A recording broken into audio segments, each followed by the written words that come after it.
আজকে আমি তোমাদের কিছু জিনিসটা ভাবাবো, ঠিক আছে? কারণ তোমরা যারা এসএসসি পাস করে যারা ইন্টার সায়েন্সে যারা পড়ো, তোমাদের মাথার মধ্যে কিন্তু অনেক কৌতূহল থাকে।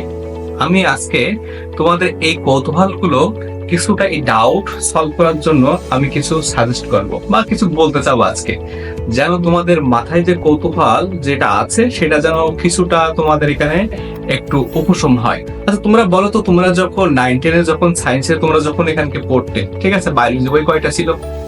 স্যার বায়োলজি বই আর কয়টা থাকবে? সরকার কর্তৃক অনুমোদিত একটা বই, ঠিক আছে। আচ্ছা, এখন তোমরা কিন্তু এটা কিন্তু বুঝে গেছো যে যখন বায়োলজি যখন বা কেমিস্ট্রি বা ফিজিক্স যখন স্যারের কাছে তোমরা যখন পড়তে যাচ্ছ, তখন যে স্যারের কাছে যাচ্ছ, এক এক স্যারের কাছে তোমরা যাচ্ছ, আমি জানি তোমাদের পরীক্ষা শেষ হওয়ার 1.5 মাস বা শেষ হওয়ার প্রায় 15 দিন পর তোমরা কোথাও না কোথাও কিন্তু তোমরা পড়ালেখা এখানে শুরু করে দাও, ঠিক আছে। তা দেখা গেল যে ওই স্যারের কাছে যাচ্ছ, সে বলে স্যার আমার এই ফিজিক্সের জন্য এই বই কিনতে হবে। ওই স্যারের কাছে যাচ্ছ, সে বলে ফিজিক্সের জন্য ওই বই কিনতে। এর থেকে তোমরা বুঝতে পারলে যে আমাদের বোর্ড বই ইন্টারের জন্য একদম ফিক্স করা না। আমি তোমাদের একটু দেখাই, দেখো বায়োলজির জন্য কি কি আছে, ঠিক আছে। বায়োলজির জন্য দেখো খালি ফার্স্ট পার্টের এখানে কয়টা বই আছে? এখানে 6টা বই আছে। এখানে কয়টা বই আছে? এখানে 6টা। আউল হাসান স্যারের বই আছে এখানে, তারপরে তোমার আলিম স্যারের বই আছে, আজিম স্যারের বই আছে, মাজদা বেগম ম্যাডামের বই আছে। তাহলে বিষয়টা আসলে কি, এতগুলো বই, তাহলে আমি এর মধ্যে কোন বইটা এখানে পড়বো? আমি যদি বলি তুমি 6টা বই যদি কেনো, তাহলে ফার্স্ট পার্টের জন্য তুমি আমি কিনলাম 6টা। তাহলে যে 6টা বই তুমি ফার্স্ট পার্টের জন্য কিনলাম, আচ্ছা সেই রাইটার কিন্তু আবার সেকেন্ড পার্টের জন্য আবার এই 6টা বই আবার লিখছে। তাহলে এখানে বই তাহলে কয়টা দাঁড়ালো? এখানে কি 6-6-12টা। এই 12টা বই তুমি যদি কেনো, কেনারটা কিন্তু তুমি যদি কেনো, এই 12টা বই দেখলে তোমার পড়ালেখার প্রতি একদম রুচি উঠে যাবে, ঠিক আছে। যে 12টা বই আমি পড়বো না কি করবো, এর জন্য আমরা কি করছি, আমরা যারা ফার্স্ট পার্ট যেটা আমরা এখানে পড়ি, ঠিক আছে, আমরা কিন্তু হাসান স্যারের এই বইটা মাদার বুক ধরে পড়ি। তুমি যে স্যারের কাছে পড়বা, বলবে যে তুমি হাসান স্যারের বইটা পড়ো, ঠিক আছে। এই বইটা আমরা কি করছি, এই বইটাকে মাদার বুক ধরে, ঠিক আছে, এই বাকি যে 5টা অর্থাৎ কি 6টা বইয়ের আলোকে আমরা একদম টপিক ভিত্তিক, যেটা মানে আমরা বলতে পারি অধ্যায় ভিত্তিক, যে একদম টেক্সট বুক, ঠিক আছে, অধ্যায় ভিত্তিক টেক্সট বুক। অর্থাৎ কি আমাদের প্রথম অধ্যায়ের নামটা কি, এখানে কোষ এর গঠন, ঠিক আছে। তাহলে আমাদের হাসান স্যার বইতে যেটা লিখছে ওই কথাগুলো, মানে ওনার বইয়ের আলোকে মাদার বুক ধরে অন্য যে বইগুলো আছে, ঠিক আছে, মানে এর বাইরে যদি কোনো এক্সট্রা যদি কোনো কিছু থেকে থাকে, সেইগুলোকে মিলে অধ্যায় ভিত্তিক এরকম টেক্সট হ্যান্ড নোট এরকম বানানো হয়েছে এখানে, ঠিক আছে। তা তোমরা যদি এই যদি অধ্যায় ভিত্তিক এই টেক্সট এই হ্যান্ড নোটটা যদি তোমরা যদি পড়ো, দেখা গেল যে তোমাদের এখানে একদম সিট গুলো একদম কভার হয়ে যাবে, যেটা তোমরা এই একটা শিটের মধ্যে তোমরা পেয়ে যাচ্ছে, এখানে টেক্সট বুকের মধ্যে পেয়ে যাচ্ছে, অধ্যায় ভিত্তিক টেক্সট বুকের মধ্যে। এখন এই নোটটার বিশেষত্ব কি দেখো, আমরা কিন্তু বায়োলজি যখন পড়ি, ঠিক আছে, এই যে বায়োলজি যখন পড়ি একদম একটা মেমস একটা প্রচালিত, এই বায়োলজি মুখস্থ সাবজেক্ট ওর কি কোনো ভিত্তি আছে নাকি, ঠিক আছে। যেমন ম্যাথে তোমার কিন্তু যে জিনিসগুলো কিন্তু যেমন বেসিক থাকে, ঠিক আছে, একের সাথে এক যোগ করলে কত হবে, এখানে কি 2 হবে, যেখানে ফর্মুলা তোমরা জানো। কিন্তু আমরা বায়োলজি এরকম সারা জীবনে অপবাদ শুনে আসছি যে বায়োলজির মুখস্থ নির্বাচ সাবজেক্ট এর কোনো বেসিক টেসিক থাকে না, ঠিক আছে। কিন্তু আমাদের এই শিটটার বিশেষত্ব দেখো, যেমন আমাদের এখানে থাইলাকয়েড, ঠিক আছে, এর মানে আমাদের কি আছে এখানে কি থলে, ঠিক আছে। আর ওয়াইড মনে কি বলছে এখানে কি মত। এরকম প্রত্যেকটা টপিক ভিত্তিক এই শব্দ, যে গ্রিক শব্দগুলো আছে বা ল্যাটিন শব্দগুলো আছে, এরকম প্রত্যেকটা শব্দ ভেঙে ভেঙে এরকম নোট করা। আমরা বলি যে এখানকে যে গ্রানা মানে এখানে কি দানা, ঠিক আছে, আর আম মানে কি এখানে 1 বছর মিন করা। এরকম প্রত্যেকটা টপিকের যে ল্যাটিন শব্দ এবং গ্রিক শব্দ এরকম বেসিক ভিত্তিক এরকম শিক্ষা এখানে তোমার এখানে কি প্রিপারেট করা। এই কথা বারবারই বলছি, আমাদের মূল বইয়ের বিকল্প কিচ্ছু নেই। কিন্তু মূল বই যদি হয়ে যায় 5-6টা, তখন তার বিকল্প তো কিছু থাকা উচিত, ঠিক আছে। কিন্তু আমরা যে কাজটা করছি পরিচালিত, যে সব থেকে গুরুত্বপূর্ণ যে বইটা হাসান স্যারের বইটাকে আমরা কিন্তু মাদার বুক ধরে বাকি যে তথ্যগুলো আছে সেগুলো ইনক্লুড করে আমরা একটা হ্যান্ড নোট করার চেষ্টা করছি, যেটা তোমাদের খুবই বেনিফিটেড হবে। এরপর তোমাদের যে বিষয়টা সব থেকে প্যারা দেয়, বায়োলজির এমসিকিউ। স্যার বায়োলজির এমসিকিউ তো স্যার মাথার উপর কিছু বুঝি না, ঠিক আছে, যে এত মুখস্থ করে পারা যায় নাকি। এখন দেখো আমরা এরপর কি করছি, আমি এই শিটটা দেখাই। দেখো মনে করো কোষ প্রাচীর, এই কোষ প্রাচীর সম্পর্কিত এখানে এমসিকিউ 46 থেকে শুরু হয়েছে এখানে, আর শেষ হয়েছে এখানে 80 থেকে শেষ হয়েছে এখানে।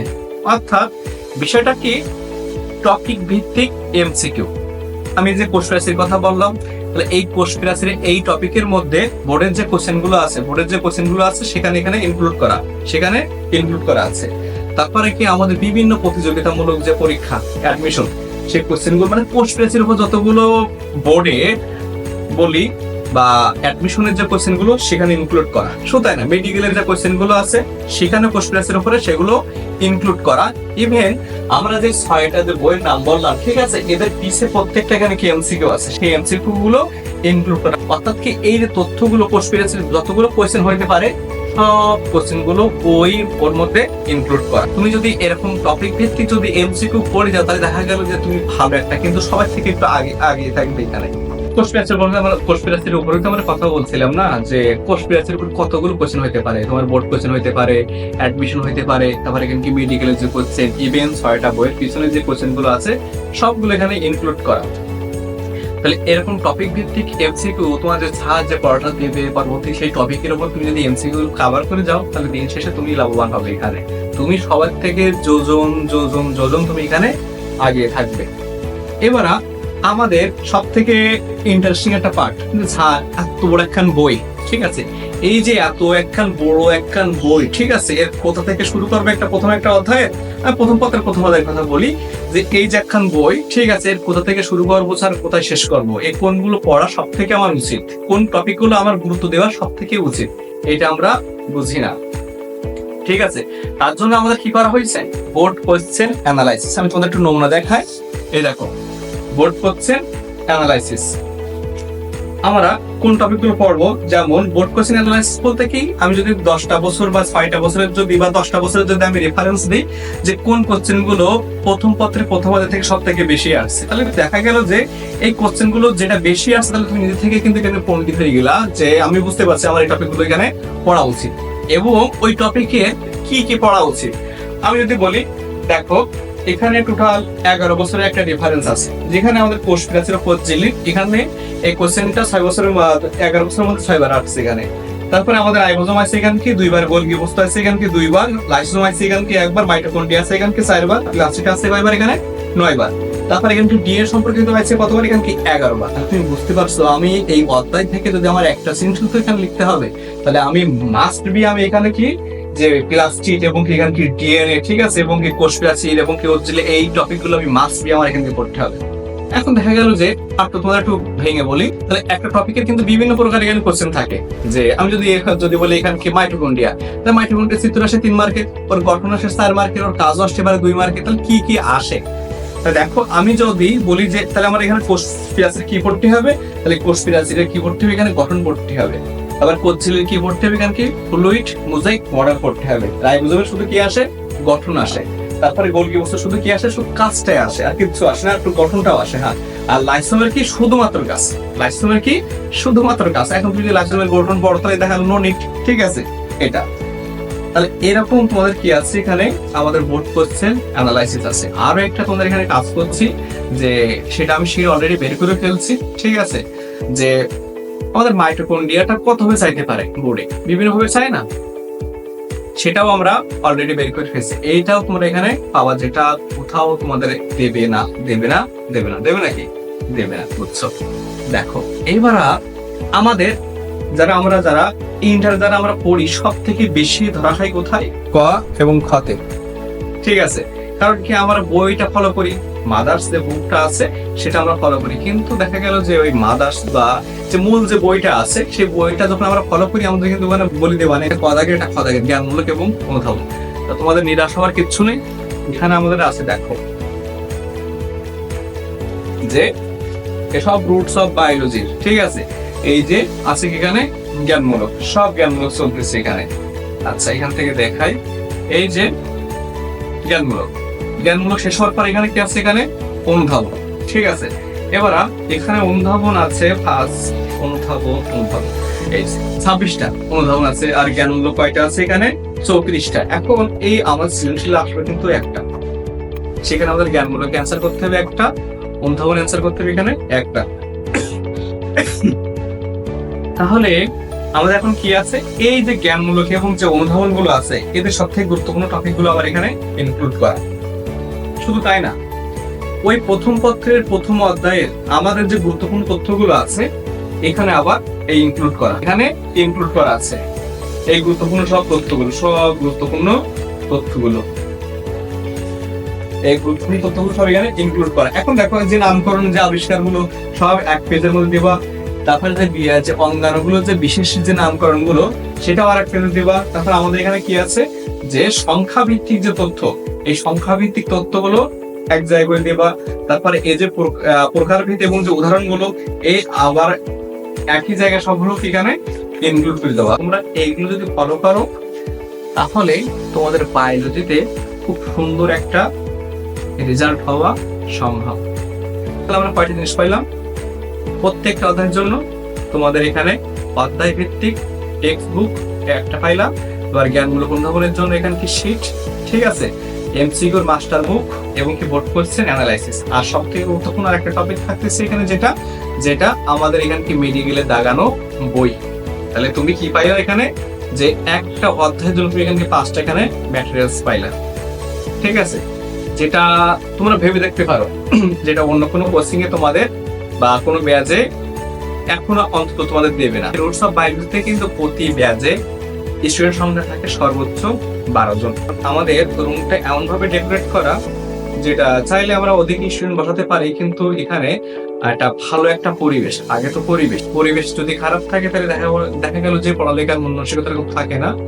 তাহলে আমরা এই লেখাপড়ার একটা মনোরম পরিবেশ তৈরি করার জন্য, মনোরম কথাটা সবাই বলে কিন্তু দেখা গেল যে যেখানে টাকা চলে আসে সেখানে মনোরম কথাটা থাকে না।